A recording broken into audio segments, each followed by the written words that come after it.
في زمان ديال الرجال، في زمان ديال حقوق الانسان.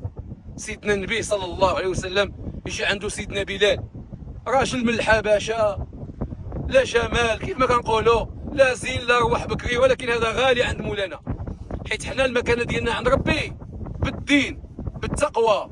قال سبحانه ان اكرمكم عند الله اتقاكم. لكن انتم اليوم العلمانيين واللادينيين غيرتم وبدلتم، اصبحت عندكم الشكل والصوره، تؤمنون بالشكل والصوره، لا تؤمنون بالله ربا ولا بالاسلام دينا ولا بمحمد صلى الله عليه وسلم نبيا ورسولا.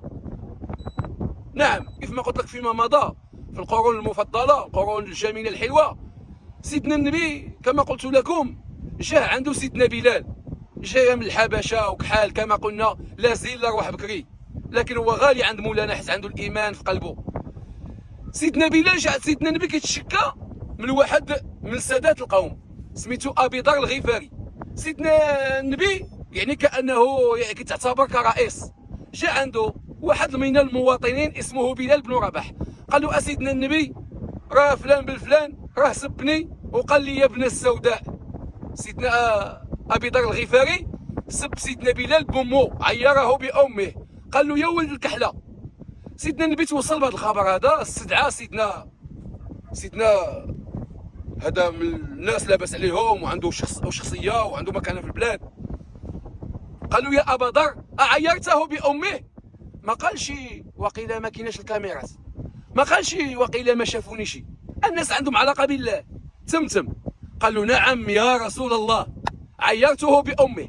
اليوم في المحاكم ديالنا هذا كيدعي هذا، وهذا عنده الشهود وهذا عنده الشهود، هذا عنده الشهود وهذا. اذا هذا الرئيس هذا كيفاش تكون المداخله ديالو؟